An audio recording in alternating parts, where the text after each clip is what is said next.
Another week, another kicker here at Gillette Stadium, recapping what has happened since they crossed the midway point of the year. The Patriots at 8-0 welcome Nick Folk, who followed Mike Nugent, who was sent packing after he missed a kick in his third game as a Patriot, and he only played 4. Dependability is what you want out of your kickers, and Mike Nugent did not fit that bill. It was rainy, wasn't very pleasant last week.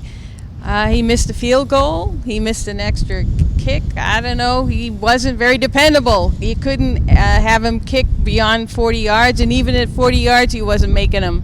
So the Patriots said, bye-bye, Mike, and hello, Nick Folk. Yeah, Nick Folk has not kicked in an NFL game since 2017, but he did have a stint in the AAF there briefly in for a workout. The Patriots signed him. Back in 2017, Isaiah Wynn was not in the NFL yet, still playing at Georgia, but it looks like he could be back soon because the other big piece of news this week, Wynn was at practice, which means he's received the second and final designation to return off of injured reserve, which means as soon as he can play, it's still November 24th against Dallas, but could be a big boost to the Patriots offensive line down the road. Yeah, I think it was interesting this week, too. We got to talk to these assistant coaches. Dante Scarnecchia kind of fell on the sword a little bit. Said, if you want to blame anyone for the offensive line, put the target on me.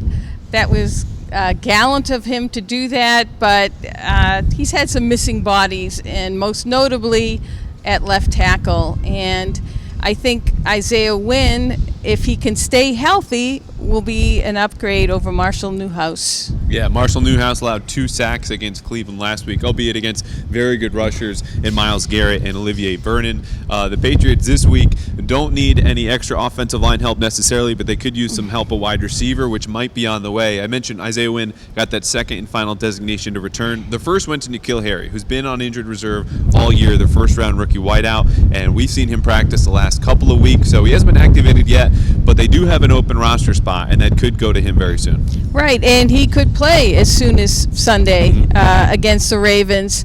I think one of the reasons why the Patriots were willing to put Josh Gordon on IR and kind of have him not come back was because they had to make a decision with N'Keal Harry. They're very similar. He can make the contested catch. He can play out on the wing there, and I think a lot of people are excited to see what their first-round draft pick can do.